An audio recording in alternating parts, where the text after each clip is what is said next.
এই যে এই দুজনকে মুসলমানি করেছি, কসমেটিক ডিভাইস খতনা, এই দুজনকে মুসলমানি করেছি। তার বাবা এবং হচ্ছে তার বোন এবং বাচ্চার মাও আছে। আমরা একটু শুনবো বাচ্চার বাবা এবং হচ্ছে তার মায়া এবং বোন থেকে আমরা একটু শুনবো আসলে মুসলমানিটা কেমন। হ্যাঁ, এই যে মানে তোমার যে বোন ভাইকে মুসলমান, একটু এদিকে আসো, আসো আসো। এই যে তুমি এরকম মুসলমান, এই যে বাচ্চাদের বোন, এটা বাচ্চার বোন থেকে একটু কথা শুনি আমরা। আহ, তুমি এই ধরনের মুসলমানি আর দেখছিলে কখনো? এই ফার্স্ট দেখছিলে? দেখছো তোমার বাইরে যে দুষ্টামি করে, তুমি কি কল্পনা করছো তোমার বাইরে এভাবে দুষ্টামি করবে মুসলমানের পরে?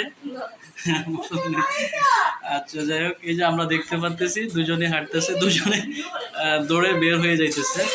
ভাবি একটু এদিকে আসেন দেখি। আপনি বলেন, আপনার কাছে আপনার বাচ্চাদের মুসলমানি করাইলাম, আপনার কাছে কেমন লাগতেছে একটু বলেন। আলহামদুলিল্লাহ, আমি ভাবতে পারিনি বাচ্চারা চলাফেরা করবে, সুস্থ থাকবে। হ্যাঁ, যাই হোক, এই যে আপনারা দেখতেছেন বাচ্চারা আসলে বের হয়ে যাইতেছে, বাসার দিকে যাই বলে তারা না। আচ্ছা, ঠিক আছে।